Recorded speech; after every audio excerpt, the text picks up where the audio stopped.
Okay, so let me just, I think we're live. Yeah, it looks like it's counting down. So we have, it popped up in the group. So there you go. Let's look on my phone. Yeah, I see it. So, yep, top post. Boom. Looks like it's Are we working. live? Somebody's on. Nice. Oh, there. Yeah. Yep, Hey. it's working. All right, we'll just wait for a couple of people to hop on. I see some people on. Hello, hello. Yeah. Hey, everyone. Say hi if you're here. Let us know that you're here and that you're on. You can see us and hear us. Yeah, I'm outside, so it might be a little noisy. Yeah, say hi when you hop on so we know that you can see us and hear us, and we'll get started in just a few minutes. Hey, everyone. This is Tracy. I'm here with Marshall Burtcher, and he's going to be talking about codependency, so it's super exciting. Oh, good. You can hear it. Yay! My community knows how I am with tech, so I'm really bad at it, and they're so loving and patient with me. So I got this thing to work. Yeah, let me work. Let me just post on the event page that we're live. And there we go. Okay. Sounds like a lovely day over there. Yeah, it's really nice. Yeah. The sun came out here for a bit. Now it's back to raining. So. Oh, yeah, the sun's out. It's really nice. Not too hot. Okay. So I think we are. I'm going to check my phone too, just to see. Okay, cool. So I think we'll just get started. And then, as you hop on, just say hello. Let us know that you're here. If you have questions as we're going, I think Marshall will answer them closer to the end. We'll have some time for questions. So if you do have questions, feel free to ask them, but we might kind of save those for the end so we don't have too many interruptions with questions. Does that sound good? Yep. Yeah, so we'll kind of get through the introduction, some of the content, and then save questions for closer to the end, and we'll wrap it up. Maybe we'll save 15, 20 minutes for questions near the end. We'll probably go for an hour. Yeah. That's about right. Yeah, so we'll just dive in. I'm really excited to have Marshall here. I just really love the way he presents codependency, and that is not my area of expertise. And I know, but I know how it is definitely connected to parents, relationships. Just how we operate. It's a coping mechanism, right? So let's go ahead and Marshall, go ahead and take it over and tell us a little bit about your journey and how you got into this and all that good stuff. Yeah. My journey starts as with codependency does a huge amount of pain and confusion about life. And so I grew up in a family system that, like your history had, you're dealing with an alcoholic dynamic, right? Mm-hmm. In mine, we were dealing with severe mental illness and depression. And because my father is a paranoid schizophrenic, and he had also imbued a lot of narcissistic traits. And my mother was highly codependent. And so I learned from her what it meant to be codependent. And then she passed away when I was a child from brain cancer, and my father promptly remarried, and bringing in my stepmother, who was extremely emotionally and verbally violent, very, very unstable individual. And that's kind of the genesis of it, because I learned that I had to be codependent to survive them. It was the only way I got love. It's the only way I got attention. It's the only time I got affection. Otherwise, I didn't exist to them either. And so that's kind of like the typical narcissistic dynamic, is that when you're not useful to me, get out of the way. I don't want to hear from you. I don't want anything to do with you. But if I need something from you, you're the best thing in the world. You're, as my parents would say, you're God's gift to us. You're such a special boy. And then when they didn't want me, they would be like, you're a broken child. You're selfish. You know, they're highly religious. So they'd be like, Satan's got your soul. Gotta go repent, things like that. This was the kind of dynamic I grew up under. And what this did is it taught me to fear myself, and it taught me to chase their approval and avoid their rejection. And that's what, for a codependent, that's what love is. Approval feels like love. Attention, even if it's mixed with fear and abandonment or trauma or abuse, is at least attention, and that feels better than nothing. Right? So that's my genesis. That's where it was created. But my revelation when it came to me was actually I was going through a divorce at the time, and I'd moved in with my parents, and I confronted them on a problem, on a situation that happened when I was young, and I needed an answer. I needed to understand why they did what they did. Yeah. And promptly, and this was their cycle, if you confront them 7 days later, you get the consequence.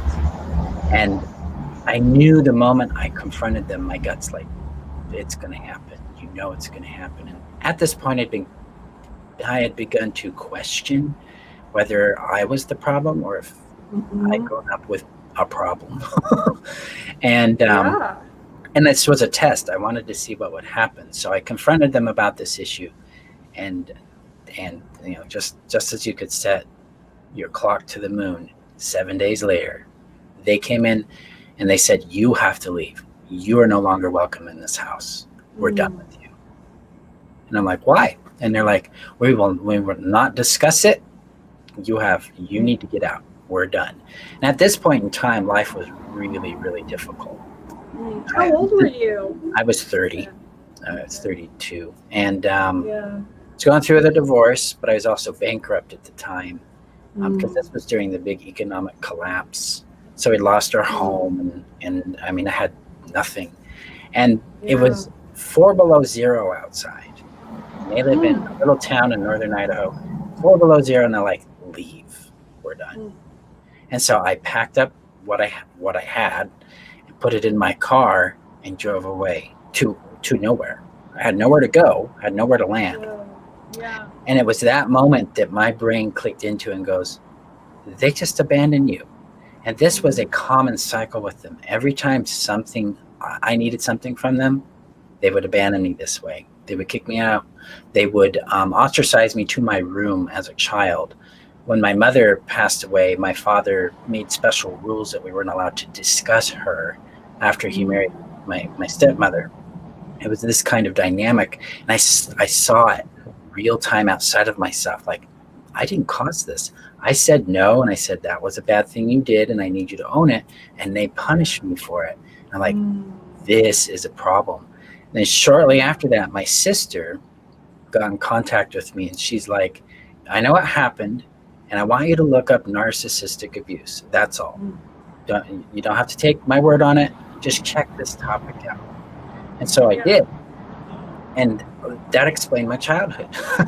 My whole life started to make sense. I'm like, oh, this is what's going on. I'm being seduced and loved, bombed, and all this. And then they criticize me for having feelings and boundaries and needs and wants. And then they throw me away. They give me that silent treatment. I'm like, this was my life right here. And then I'd already been studying codependency for a while, because my stepmother had diagnosed me as codependent when I was 12, which really is ironic because that's Yeah. what I love to do. If you're codependent, so you have to fix yourself. And so Yeah. I had some awareness of it. I'd read Melody Beattie's book, Codependent No More. And I'd been watching some, it wasn't YouTube at the time. It was Google videos back then. And there was these people discussing it. I'm like, this sounds familiar. Yeah. But when that cycle, when I saw the narcissistic cycle, then I started to understand that maybe codependency was a problem and that I definitely had. I could see how I got absorbed into things and into people and their feelings. But I'm like, this is the other side of that map. This is the causation and this is the result. And at that time, I was actually training as a shamanic trauma practitioner. So it was addressing trauma through a shamanic methodology that's very similar to somatic experiencing, actually, because my mentor was trained in that. Yeah. He just had this spiritual bent on it. And I started using that to get into my pain, into my trauma. And I started to realize that the current systems that I was aware of at the time for addressing codependency were not, and this might come across harsh, but not effective, because they were addressing codependency from an angle that didn't make sense. Most systems tend to address codependency as the problem, right? Yeah. So I was like, I'm looking at codependency as a symptom of the problem. So it would be like going into the ER and you're bleeding everywhere, and so they clean up the blood, but they don't treat the wound. So you just keep on bleeding, right? You're like, why am I still bleeding? And that was part of my frustration with codependency. I'm still codependent. I'm working on it. And you're like trying to be assertive, trying to have boundaries. But internally, there's that enormous amount of shame, that sense of emptiness. I don't know who I am. And when I get in contact with who I am, I feel shame and anger and confusion. There's the attachment style disruption. You got the anxiety, you've got the avoidance, got the combination of the two. The relationship with love was toxic. Like love meant it had to be euphoric. So you get into the trauma bond there, right? And all of this was just starting to come out. And I'm like, nothing that I've been working with, nothing that I've been studying addresses these things in a way that made any sense to my mind. And so I decided to figure it out. And I'm kind of a stubborn coot that way. I'm like, well, I'm going to solve it. And so I went really deep with it, and I started looking at codependency as a symptom. But what was it a symptom of? And that's that narcissistic, that cycle of seduction, abuse, and discard. Then what is behind that cycle? That was the next step I took. And I asked, why do we do that cycle? And this is what changed my life. I realized that the only reason I do codependent behaviors is because that's how I get my needs met. So the whole cycle is about meeting a need. So if I can change, now, then I made an assumption, because most of the time, what do we feel about our needs and wants? What emotion do we often have about what we want or need when we're codependent? Emotion, it's more like anxiety. Anxiety, shame, guilt. Shame, like guilt, selfish, So we were programmed to believe that our needs and wants were bad, wrong, and harmful. They took from people. They upset people. They made them angry. And that's kind of a rational conclusion when you have a need and you ask mom and dad for a need and they're like, what's wrong with you? Why are you so sensitive? Get out of the way. Stop bothering me. I'm tired of this. This is the second time you've asked in 6 months. That kind of stuff. Like, it's irrational. So what I did, and this was something, a huge leap of faith for me. It scared the tarnation out of me. And I decided to believe and assume that my needs and my wants were good. Period. There was no negotiation on the goodness of my needs and wants. So if I needed attention, I needed attention. It was good. That need is a worthwhile need, or affection, or time, or touch, or whatever it might be. So I made that assumption. My needs are good, and my wants are good. And then I split it. What I did on a piece of paper is I wrote needs, and then I wrote behaviors, and I drew a line between them. So in my mind, they became separate. And so behaviors became the avenue that I got my needs and wants met. And that's where behavior split into unhealthy and healthy categories, right? Yeah. Codependency is an unhealthy means of meeting your needs. I mean, it's destructive in healthy systems. It's coping mechanism in unhealthy systems. So it has a positive purpose if you're in a toxic situation. Yeah. Then healthy ways of meeting needs. That's what I started to focus on.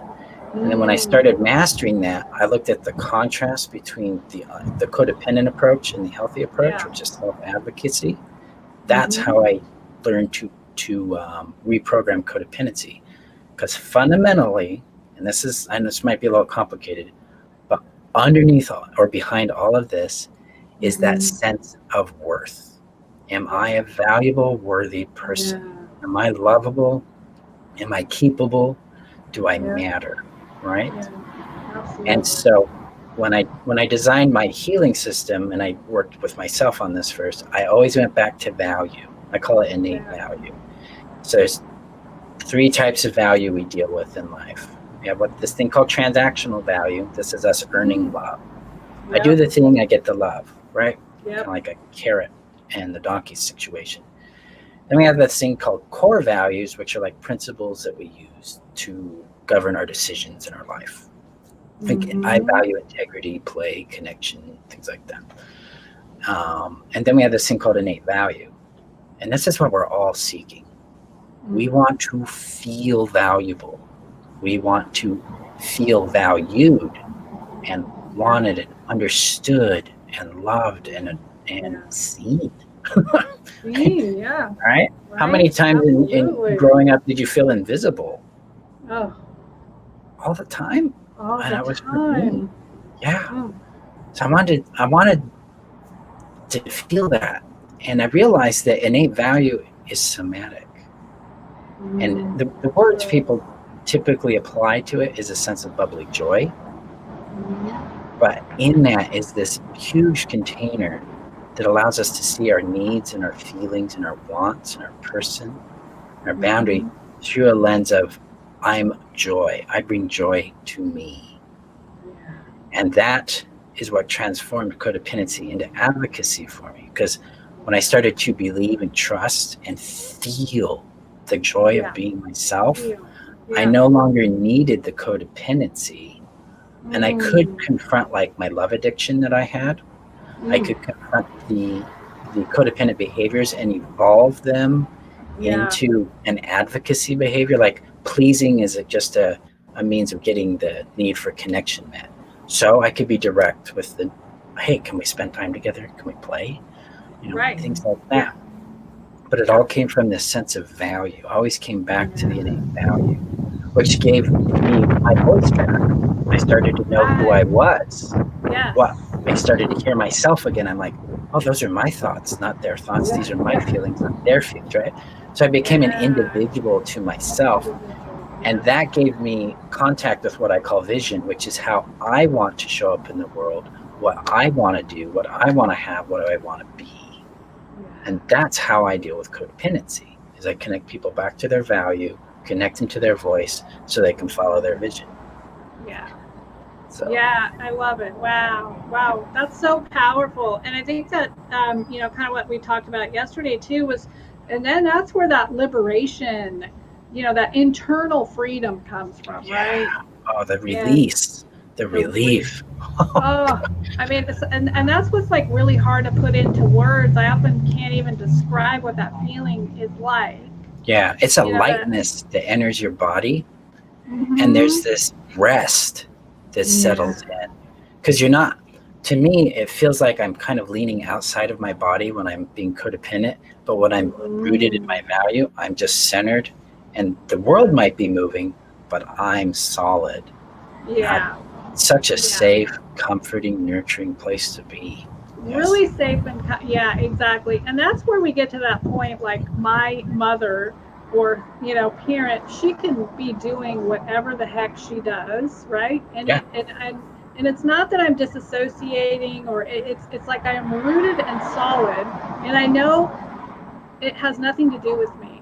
And Yeah. that's that internal freedom. I'm not trying to manage her. She can do her normal thing that she's always done. Yeah. Yeah. You can finally see them for what they choose to be. Yeah.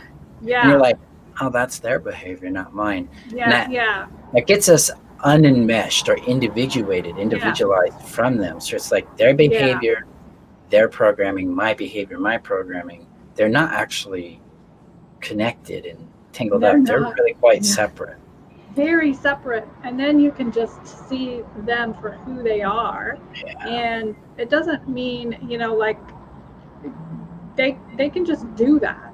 It Yeah. doesn't mean I want a relationship with them, but Yep. I am not triggered, I'm not traumatized, I'm not anxious, I'm not Yeah. going like You're not in a that. freeze or fight or Yeah, flight response none of with it. that. You don't go Yeah. back into a fawning loop where you got to please them. Yeah.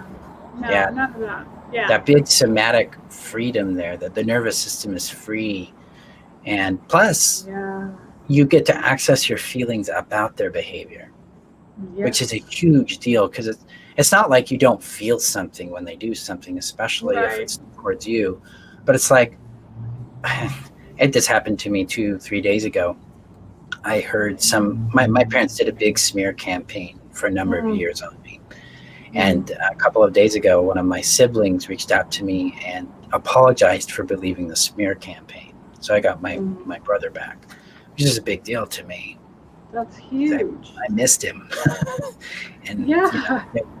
they went really hard on that relationship. And I didn't feel shame. I didn't feel like I'd done something wrong, but I did feel clarity and anger. And I let that stand because I'm like, you earn my anger because you treat me so badly.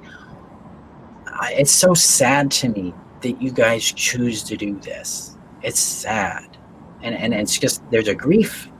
Codependency and grief are like best friends, man. Right. You grieve what you got, you grieve what you didn't get, what you hoped for, and what you lived through. And it's just, that's what settled in again. I'm like, yeah, I'm sad that they choose to be this way. But I have zero question about my experience and the validity of my feelings, and my value was zero affected because it's in me. It's not in their opinion anymore. I don't expect or need their approval or rejection. It's just like, I'm me, and I like me. Yeah, absolutely. Right? Doesn't it feel good to like yourself? Like, oh my gosh. Finally, right? Yeah. So many years. I like liking me more than loving me because love has so much baggage to it. Yeah. But to like is easy. It's like, it's fun. It's playful. It's alive. And your feelings aren't your enemy anymore. They're actually guides and they're information. Yes. Yeah. Post-codependent life is quite nice. So let's so how like what are some of like the biggest signs of codependency? Because some people don't actually they don't actually, how we're in it and we don't see it, right? Oh, you can't. Yeah. It's normal to you, so it's invisible to you. Right. Yeah. One of the things, because my approach to codependency is it's a survival mechanism. It's how we survive love, neglect, and that trauma cycle I call the discard trauma. So, and in that, we lose our sense of value and we start hunting it through other people. So our value is regulated by other people's approval and rejection. Yeah. So I asked the question, where are you seeking your value? And most people are like, well, I don't know what that means. I'm like, well, whose approval swings you really up or swings you really down? And I'm like, well, this person, like a spouse or a friend, or usually the parents. And I'm like, and how much that's the first question. The second question is, when you're in a relationship, where are you? And if they can't answer that question, I'm like, you're dealing with some codependency. because those two combined tell me that they're seeking value through another, so they lose themselves in the relationship. They can't make contact back with themselves. Yeah. Those are the two hallmarks I look for. There are simple ways to go. Am I being codependent today or advocate today? Because you're gonna waffle between them as you heal and grow. But that's what I look for. Where's my value? Where am I seeking it? Am I seeking it through the mailman today? Is it over there and next door neighbors staring at me? Oh, bring it home. Okay, now I know where I'm at and I can move forward. That kind of thing. So that's where I start. And then I ask them about rejection. When you get rejected, do you feel like you lose yourself? You're gutted? You're empty? Without a relationship, do you feel lost? You don't have a sense of purpose? Then you're in codependency big time. That's the enmeshment component of it. Yeah. And then you can always ask classic questions like, what kind of experience do you have when you please someone? Do you get euphoric? You feel like you finally are loved? And then what happens when you say no? Do you panic and brace? Are you scared of what that might mean? So those are really good hallmarks as to you're dealing with a codependent cycle within inside yourself. Yeah. So one of the things that, my community struggles with a lot of times is, again, breaking that cycle with their parents. It's almost codependent, and maybe and that constant hoping that they'll change. Fantasy, The fantasy of, they're looking different, and sometimes that love bombing or whatever, it looks like they change, I'm going to go back and try this again. And sometimes that works out for a month or 2 months or 3 months. But most people say, oh, wow, I wish I had never done that. I should have known better. And then they beat themselves up, right? Because they go back and they're like, they think they made a mistake. Yeah. In two different ways. One, they did something that subconsciously, it's usually the programming of, I did something that made them change. Yeah. And two, I should have known better, so I'm stupid. And this has nothing to do with intelligence or stupidity, and it has nothing to do with there was one other thing that popped in my head. If it comes back, I'll say it. But fundamentally, we're not dumb. This isn't an intelligence issue. This is a needs and attachment issue. We're bonded genetically with our parents. So we have this huge programming that says, I need mom and dad's love and attention because I know part of myself when I have that. Yeah. This is called, it's called attachment theory, technically. Yeah. And we define ourselves partially based on the feedback our parents give us. And when we're infants, they are our identity. And then as we grow, we do this thing called individuation, where we become more of ourselves. This is why 3-year-olds are such a pain in the butt sometimes, because they're defining themselves against you as the parent. Yeah. And then we get a stable sense of self with connection to mom and dad. And then we begin to individuate and pair bond with other people. It's where we build friendships and romantic relationships as we go on through life. Well, if that process is interrupted, then it gets stopped wherever the interruption happened. And for most people struggling with codependency, that was way in their early years, where they did not have a secure attachment with mom and dad, and their needs became a problem to mom and dad, so they felt they were the problem. And so we're constantly seeking this through them. So we need to understand that we're dealing with a primal biological attachment that's more powerful than your willpower. So once you accept that, it's like, okay, I know I'm seeking a natural love and approval through my parents. It's normal to want that. Right. So we accept what we need because the need is good. All needs are good. The need is good. Yeah. The second thing is, how am I getting it? Okay, so how am I getting it? Is trying to please them, and that's hurting me. Yes. So this requires us to make this step of acceptance, and this is hard to do because we have this thing called the fantasy. Okay, so the fantasy says mom and dad are really normal, loving people. They really love me. I know they do, and I know they will, or the spouse or the partner will. And once they either get better and I help them heal, or my love finally gets through to them and they'll value me, then I will be whole. I will be complete. I will finally have myself, right? Yeah. That fantasy is what we have to confront. We have to confront it with reality. And Mm. this is hell, just to be blunt. Because when I did it, it's gutting. Hard part. Yeah. Because you're starting to realize that what you legitimately need, you're not going to get through them. Yeah. And so there is a massive amount of loss that enters your world. And there's a lot of pain and sadness and confusion because your brain's like, but they were so nice on Monday. Yeah, huh? Yeah. And then you forget to maximize the pain, which is where reality is. But they treated us like garbage on Tuesday and Wednesday and Thursday and Friday. And then they were nice to us for 10 minutes on Saturday, but back to garbage. And we have to emphasize reality. And here's how we know what's real. Because this is another factor for codependency is we don't know what's real. We've been gaslit by heaven, made to feel crazy. What's up? What's down? What's going on? The way to know what's real in a relationship is the persistent patterns of behaviors. So that's what I did with my parents. I wrote down the behaviors. I wrote down the patterns, my pattern and their pattern. And I started to see that regardless of what I did on my end, they still ended up doing what they would do anyway. And it was consistent. Yeah. I know where to go if I want to feel like garbage. I know who to call because they're reliable for that pattern. Right. And that's what reality is. And when we accept reality, then we have to acknowledge and endorse our feelings about the way they treat us.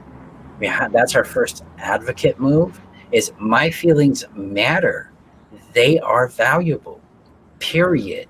And how I feel about this kind of behavior that I'm getting from, parent or spouse or something matters.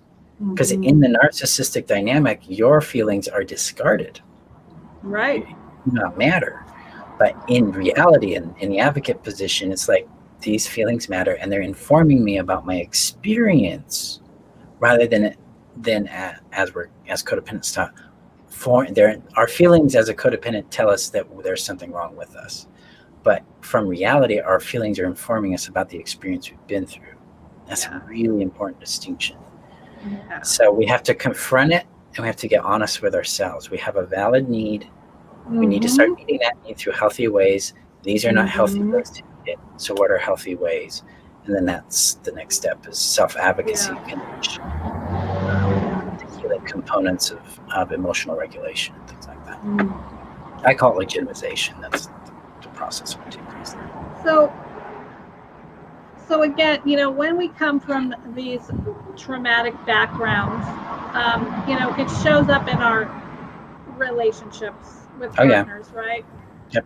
You only choose what you know. Yeah. And so sometimes for a lot of my clients, they will actually get through this parent thing and realize, oh my God, I married my mother. Yep. Or I married my, and it's like they all of a sudden have that another awakening, like, what do I do? Yep. And I just see this person, they didn't have the clarity, they didn't see it. And then they wake up to that and they see that they have that in their partnership too. And it's like, oh no, just, it's, so what do you, what kind of tips or tools or suggest, what do people do with that? It's another blow, right? We just get through this parental thing and we're like, holy cow, my relationship. And that was true for me. Yeah. Sometimes it's the other way. They realize the relationship is a certain way and then they realize their parents are that way. So there's usually a double blow in that dynamic. Yeah. The process is going to be the same because the dynamic's the same. But we have to understand something. And this is fundamental, guys. Because this is a compassionate approach. The codependency, there's some people who have a really hard approach on it. Mine's at what's called compassionate accountability. So I didn't know any better. So your brain only can choose what it knows. And your brain, period, is going to choose the things that feel safest to it. That doesn't mean the thing is safe. It means it's known. And so if our relationship dynamic with a parent is being modeled with our spouse or our partner in some way, it's only because that's all we know. Why would you choose something else? You didn't know that there were other options. You don't Right. even know how to identify a healthy person from a codependent person. So how on earth would you even expect to make a choice in a relationship partner that would be healthy yet? You didn't even know you were living in an abnormal dynamic until you Right. realized what was going on.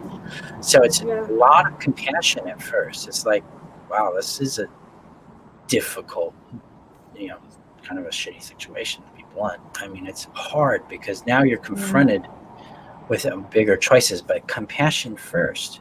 And then you need to assess the relationship. And this is a tricky place because you might be in a relationship with a highly avoidant individual, but if they'll respond to therapy and ownership, I am militant about this.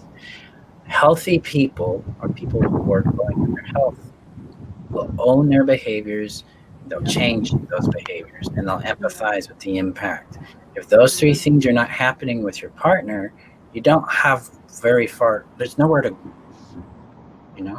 So if they're willing to do that, then get into a qualified couple and see what you can work out there. But in that therapy, you need to be focusing on knowing who you are, because you can't have a stable, thriving relationship if you don't know who you are outside of that. You need to be individualized to yourself. So there's a real journey there. Most of my clients and students are actually on the post side of the relationship. They're in the divorce or post-divorce phase. Some of them are in it, and we assess whether or not this is a person they want to continue to take risks on based on their patterns of behavior. Right. But post-divorce, this is where it's really coming back into knowing that innate value, knowing your voice, discerning it from the programming and discerning it from other people's opinions, and then beginning to follow and experience you so you can trust you, trust your gut, trust your sense about things.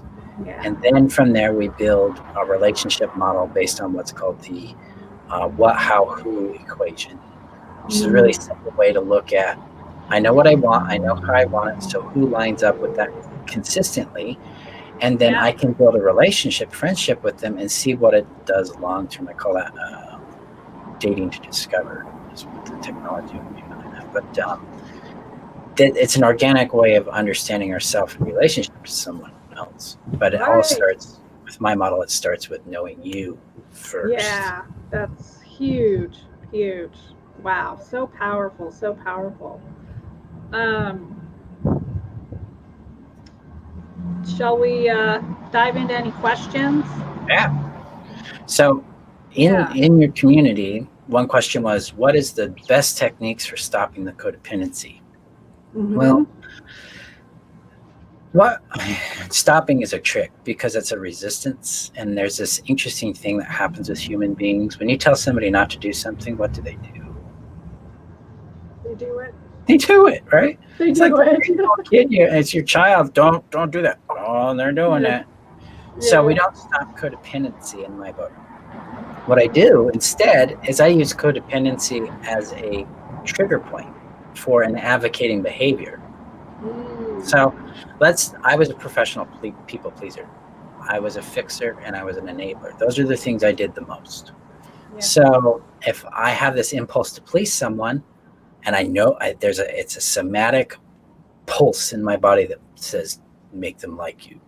And so I'm attuned to that. I'm attentive to that impulse. So I'm like, okay, what's my impulse? Okay, what is the need behind it? Because it's all needs driven. Typically with pleasing, it's a need for connection, attention, and acceptance. So I'm like, okay, what are some healthy ways of meeting that need? I could ask for some attention. I could go out to a party. I could go out with a friend. I could go to dinner with someone. I could connect on Zoom with them. We could play a game. Oh, now I'm not being codependent. Instead, I'm being my self-advocate, and I've used my codependent impulse to remind me of that.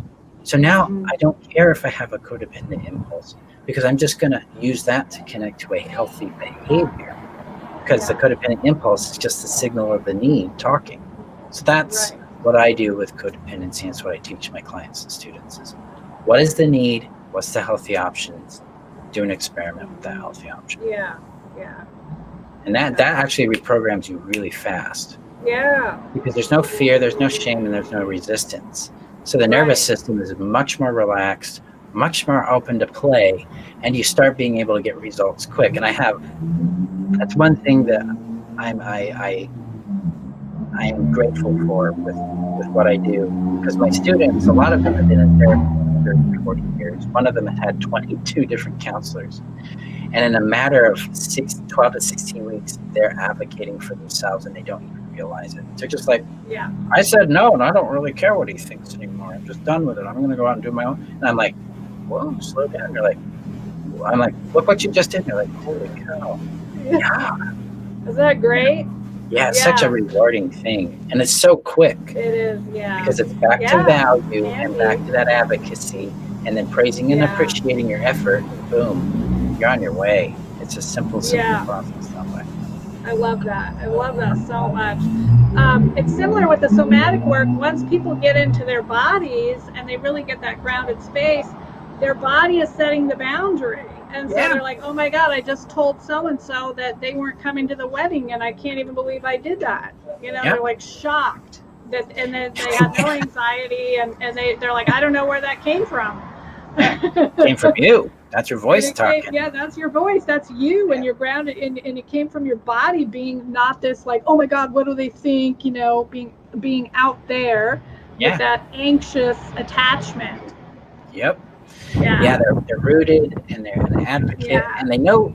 I mean, we have these impulses, and we have what's called the desire impulse, the repulsion impulse, called the yes and no impulses and stuff. Mm-hmm. But it's all body based, right? It is. Yeah. I send my students, when it's safe to, I send them to the store and have them walk around the store and listen to what their body says yes and no to, and what it does around people. And it's a really great attuning process. Isn't because they're like, great? Oh, I really don't like this, but I really like that. And I'm like, now you're starting to hear you again. Yeah, now we can I do build that some too. trust. I love it. Yeah. Yeah, it's a fantastic one of the process. exercises I do. Yeah. The attunement. Yeah. Let's see, another question. How do I stop being codependent and attracting narcissists? Well, we've already answered the first one, because we move into an advocacy. And what's cool about this is when you're an advocate for yourself, you become really unattractive to narcissistic types, because they don't want to deal with someone who's going to be in their face. They don't want someone who they have to work hard to groom into their pattern. Now, that doesn't mean they're going to try, not going to try. They may. Your job is to push back. So if they make a lot of times what they'll do is they'll do a boundary test. So they'll make a kind of like a soft backhanded compliment. You look really, really, you look okay today, but you look really good. And it's not even that too harsh. It's hard for me to think the way they do sometimes, because it's almost negging. If you're familiar with what's called pickup artists, these dating people, they'll teach men to neg the girl. They're like, well, you could look better. That's a boundary test. That's where you stop. You're like, no, I don't. That's not how I expect to be treated. And you see what they do with it. Do they own it, or do they push away and blame? Because if they push away and blame, walk. Yeah. You do not need that drama in your life. Period. Now, if they own it and they say, well, I apologize, then you see if they do it again. Yeah. Okay? Because apology without change is manipulation. Period. Bingo. But if they change, then see what your gut says. Do you feel safe with this person? Is this someone you want to get to know? Because one thing codependents have is this compulsive impulse to have to please, right? And pleasing means I should get to know them. I should give them a chance. I should this. Right. I should that. All that. Do you want to? That's the only question that matters. Not do you need to, do you want to? Because happiness, my goal in codependency is to teach people how to be happy after codependency. And happiness is not a product of need, it's a product of want. And do you want to deal with this person? What if you don't? Then you say, nah, nope, not interested. Thank you. Yeah. That responds to another question, how can I assert myself and say no without guilt? Yeah. Just like that, nah, no thanks. Don't want to. See ya. Yeah.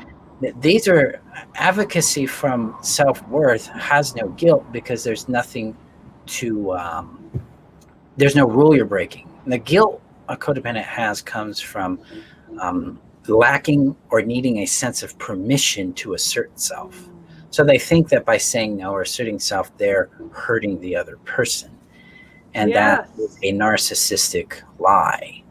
Yeah. Me saying no to someone, they might feel hurt by the no, but that is theirs to manage. My no did not hurt or harm them. Right. They had a reaction to it that was that way, which is fine. They can be disappointed or sad. Cool, I can empathize with them. I'm like, yeah, I know it sucks, and still not change my decision. Right? So this doesn't negate empathy, but it does stop the accommodation of other people's demands or desires. I was like, I don't want to do that, and I know it sucks. I'm sorry. And you can move on with your life. Because one thing codependents do need to master is a little bit of indifference towards other people's emotional responses to them. Yeah. And this comes in with learning how to properly weight the response of an individual based on your relationship to that individual. Yeah. So if I say no to my son and he's heartbroken, I need to understand what's going on because I care about him in that context, right? Whatever's going on. But if I say no to the Walmart worker and she breaks down, I'm going to be more like, do you need a hug or something? What's going on? It's not going to be like I hurt her. There's bigger things going on there for that individual. Right. But I don't have to stress about it or put weight on that response because she's not in the primary circle. She's not, my spouse or my child or a family member, someone I care about. So guilt is a funny thing because it's entirely programmed, just like shame. Shame is entirely programmed into us. And when we give that up and we realize that I don't have to have, Joe's permission to say no, then I can say no and be indifferent to it. And this comes from this process I call personal autonomy, and where you get what's called the two rights. And that is the right to occupy space and the right to not care. And that liberates your empathy so you can care when you do care. And it also helps you tune into your boundaries because one of your big boundaries is no, I don't care and I don't want to deal with it. Yeah. There you go. Excellent. Can we turn people into narcissists by filling the scapegoat role? No, you can't because you don't have that power. That's what I call a magical power. And we don't have magical powers. People are what they already are, and they show up in their own reactions to whatever else is going on. So you bear no responsibility over their narcissism. That's something that's in them that they need to encounter and address, which they likely never will because narcissists, an actual narcissist doesn't think there's anything wrong with them. People with narcissistic tendencies, which is different from a narcissist, they'll typically have a shame reaction to it, but they may become accountable to the behavior over time. Yeah. So what's the difference between selfishness and self-love? That's a great question because selfishness is you're so selfish. You're so selfish. So let's talk about selfishness as a boundary and yards. Because I look at people like yards, and I have my fence. Tracy, you have your fence, and we have a gate in our fence right now because we have a professional relationship that has some boundaries around it and things, right? Yeah. Right? So selfishness is me in my yard going across that fence in your yard and demanding you do something different because I don't like what you're doing. Now, I'm in your yard. Over in your yard telling you to change your yard. Like, let's say you have a fountain in your yard that's spewing rainbows and I want it to spew lava. And it's so selfish, Tracy, that you have this spewing rainbow thingy and I want lava. Yeah. And you say no. And I'm like, that's selfish. Well, am I in your yard or my yard, right? Yeah. I'm in your yard. So I'm selfish for demanding you to change something in your yard. Now, if I'm in my yard Mm-hmm. and you're in my yard and you're building a pile of flowers, and I'm like, I'm really allergic to flowers, could you not do that? And you're like, you have to accept my flowers. Then that would be selfish, right? So selfishness is about demanding something from someone else that we have no right to. And fundamentally, relationships, at least in my approach to them, are built on consent.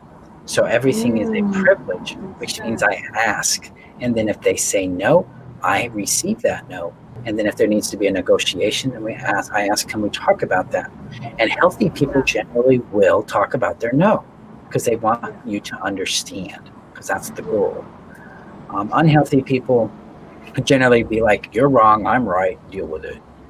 My way or the highway. So be mindful of that. But so selfishness is literally someone else demanding that you change something in your yard because they don't like it. They should be in their yard, focusing on their yard, dealing with it. Now, if you're in a relationship, for instance, and your partner's doing something that affects you directly, that's not selfish to say, hey, can we talk about what's going on here? Because I feel confused when we do this, Joe, or Sally or whoever, and I want to understand so I can, feel safer with you. So can we talk about why you're doing that and then have a discussion about it? That's not selfish. Again, if I went over to Joe and said, you have to stop that now, or I'm done, then we got a problem, because it's an ultimatum, and that creates a huge amount of problems in the relationship, destroys trust. So that's self-love is a respect for self. I respect my yard. I respect my limits. I'm an introverted person. That's one of my limits. I was in a marriage where she was more extroverted, and it was a real problem for both of us. And I'm like, I can't give you what you need. She's like, you're selfish. And I'm like, well, you're selfish. We got in that fight. I'm like, no, we have an incompatibility, right? Mm-hmm.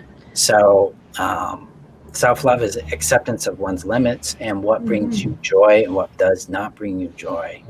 And a loyalty to that first, because healthy relationship has a me and you order. Codependents are a you, narcissists are a me. So we have to reverse that and get to a me and you order. So can we also bring in like the addiction component, because that's oftentimes where codependency, is really well known as like you're codependent with an addict or with the addict, where you're enmeshed in regulating them. Yeah, and please stop drinking. And if you just stop drinking or doing drugs, I mean that's like, or watching porn or whatever the addiction is, right? Yep, anything that's destructive to the relationship, right? Yeah. Yeah, my stepmother was a narc addict, so she would steal narcotics.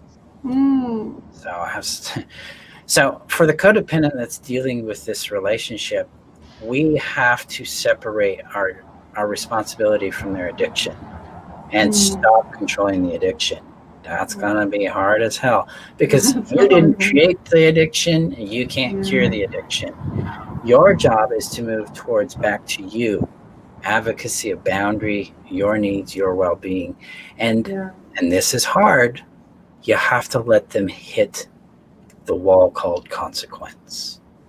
Because the best opportunity an addict has is when they're willing to acknowledge that my behavior created this outcome. And they don't get to conclude that awareness without encountering the consequence.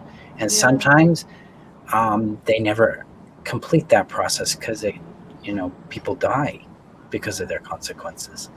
But it's important to get out of the way. And that's going to be very hard, because inside of you love this person, and part of you is so embedded and enmeshed with this person that letting this go is gutting.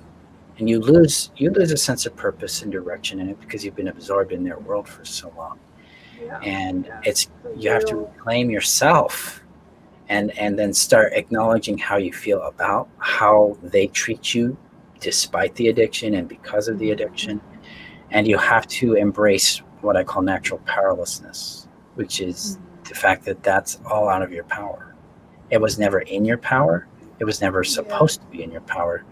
And when we really get that, we can find some peace in that. It's like, it's just like with my stepmother. It's just like, you're the one who went to the hospital and stole the stuff.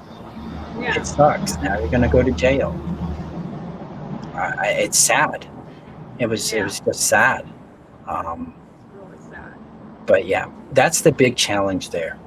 And that's finding self outside of the enmeshment. It's full of a lot of uncertainty. There's a lot of shame to encounter, a lot of loneliness. Internalized loneliness really haunts us there. And so a lot of compassion. Make sure you're surrounded by people who believe you, please. Because if you don't, then you're going to feel crazy and you're going to go right back. Yeah. You got to have people who will love you and understand and hold space with you in that journey, because it's a major process to extricate yourself from that. It's a big one. Okay, what else we got here? So how do we get over the fear of consequences when asserting boundaries, especially with a narcissistic parent or a boss? Well, this is the problem. If you're in a relationship with someone where you assert boundaries and there is a consequence that's violent to you, verbally, emotionally, physically, or any other way, then it's not about building tolerance to the relationship. It's about beginning to determine if you're going to stay in it or not. Because these are not things that are going to get better. These are things that are going to continue to get worse. And so your anxiety, the fear of the consequence, is a rational response because you're in a situation where asserting yourself is met with aggression and harm to you, hurt to you. Healthy relationships don't do that. It's one of the most profound moments of my healing is when I realized I was actually pretty angry, and I communicated it. I didn't express it. I said, I am angry with you. I was talking to my girlfriend. I'm angry with this decision you made, and it hurts me and it scares me. Why did you do that? And she's like, you're right. I earned that. And I'm like, it still strikes me. I've done that for years, but I asserted my feelings and my boundary, and she's like, screwed that up. And that is how a healthy person responds to it. The unhealthy person puts it back on you. So of course you're scared. They're scary. So that's a really important signal there. Now, with a partner or a parent, it's really about limiting contact or moving into a no contact or gray rock cycle where you're just, I'm fine all the time. With a boss, most of my clients leave their jobs at some point because they're in a relationship with a narcissistic boss that way. That's what I would probably advise when you're able to. I don't recommend putting yourself into a cycle of job hunting with, joblessness and causing that kind of stress. In the cycle, you need to do some practices. And one of the ways I do that is this thing I call volleyball. So in volleyball, you're sending the ball back to the other person. They send it to you, you smack it back, right? It's not like you catch the ball, you hold it, you cuddle it, this is my ball. You don't do that. You're not having a Wilson moment with volleyball. You're sending it back across. Well, we need to do that with toxic people. So if they make a snide remark or they're complaining about something about you, you can volley it back to them and say, I hear you, and it sounds like that really matters to you. Good luck working that out. Yeah. That's it. Yeah. Yeah, right? Because it just sends it back to them. Yeah. And you move on with your life. Yeah. But the thing I want to impress upon y'all is it's not going to change. You can't change the narcissist.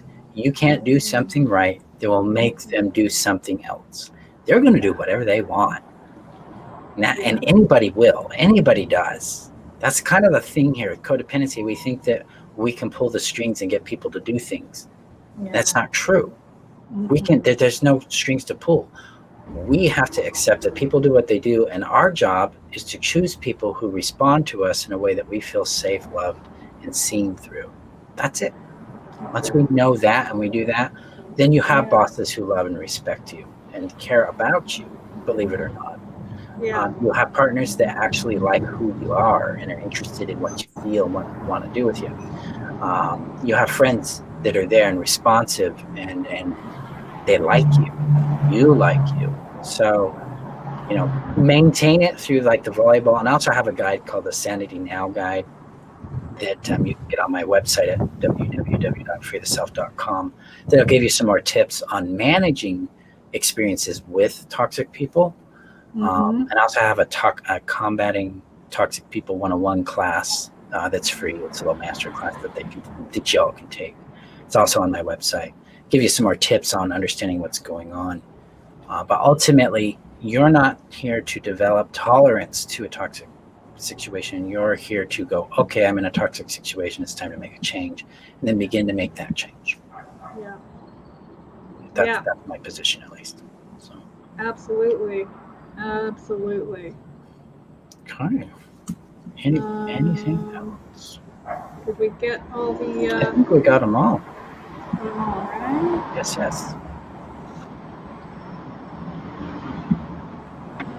Anybody have any last questions? Anything else? Yeah. Anything else before we wrap up? This was so good. And you guys, this will be in the group. Posted in the group so you can watch the replay. And Marshall, do you want to say your website again? And you have a community as well? Go ahead. I do. So you can find me on Facebook in a couple of different ways. One, I have what's called the community. This is a safe haven for survivors of narcissistic abuse, codependency, neglect, things like that. It's called Thriving Beyond Codependency. So you just type that in and it will pop right up. My Facebook page is Healing Codependency and Trauma with Marshall Burtcher. It's going to change its name to Happiness After Codependency with Marshall Burtcher once Facebook gets back to their offices one day. And then you can locate me at www.freetheself.com. So you can learn more about how I approach codependency. You can learn more about what's called the happiness strategy, which is my primary course in healing codependency. And then my upcoming trainings that I have on love addiction and relationship building. So yeah, you can catch me there. I'm also on Instagram at Happiness After Codependency. Yeah, we can post that in the group as well. Ooh, another question. How do you know if your boundaries are healthy for you or harmful for your healing?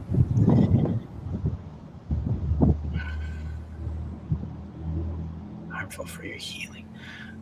So boundaries there's two types of boundaries. There's what's called protective boundary. No, stop doing that. Right? And then there's what's called a promoting boundary, which says, yes, keep doing that.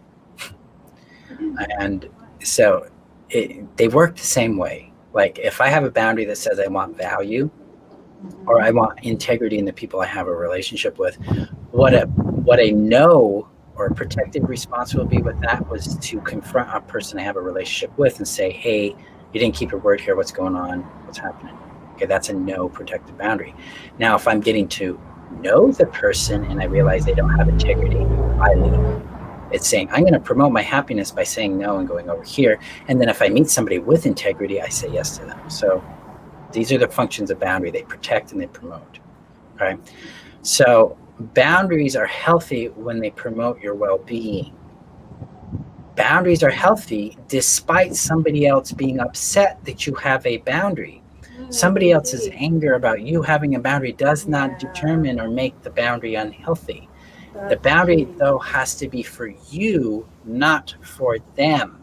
A boundary is not you stop doing this. A boundary is I have a value of integrity. I want to understand why, Joe, you didn't keep your word. What's going on? And Joe's like, screw off, Marshall. And I'm like, well, I guess you don't have integrity. So now I execute my boundary by going elsewhere and building a relationship with like Sally or something. Yeah. That's how boundaries function. Boundaries are not meant to change someone else. They're meant to inform them about a limit, and then you discover what they do with that boundary, and that determines where you go with them. Yeah. So that's how you want to use boundaries in a healthy way. So important. That's so important because I get a lot of clients that, it's scary to set a boundary because they, I can't do that because that person's going to get really mad at me. That's your big red flag. Right. Healthy people don't get mad at boundaries. They expect you to have boundaries. They want you to have boundaries, because every time my girlfriend asserts a boundary, or my child asserts a boundary, or a friend, I know I can trust them because they're taking care of themselves. And finally, I know them even better. So I know how to show up in a way that shows my love and care for them, because healthy relationships are based on the premise of I care about how you feel. Yes. Then you have this unhealthy relationship, which is called benefit centered relating or transactional relating, which is based on what do I get out of this? Yeah. And that's where you get into trouble. When you assert a boundary with someone and they get angry with you, it's because they're in it to get something from you, and you just took their cookie away and they're mad. Yeah, you took their cookie away. I love it. That's Yep. great. Took their cookie away. Wow, Right. so powerful. So powerful. All right, you guys. I hope you guys enjoyed that. I think we got through all the questions. Yeah, everything that I can see there. So Yeah, I don't see anything else. So we'll go ahead and you guys, this will be in the group. And if you watch the replay and you have a question, just tag Marshall in the comments, and he'll come back and answer for you. Yep. And then we'll post his info as well, because this is a super duper important, just really an important component that goes along with that whole parental neglect and abuse. Yep. You can be free of it. Yeah, so this is like, yeah, this is this is great. This is really awesome. So I think that's it. We will wrap it up. And I thank everyone for coming. Marshall, I'll probably have you back at some point. Yeah, let's do it again. Yeah, just definitely have you back on a maybe slightly different topic, but because this has just been so informative and powerful and so needed. So thank you so much. I really appreciate your time and coming on here. Really love what you're doing, and how you work is similar to my values. So this is really great. So thanks, you guys. Happy Friday, happy weekend. Yes. And please come back and watch the replay and post your questions, and we'll be happy to get back to you. Okay. Thank you so much for joining. Thanks again, Marshall.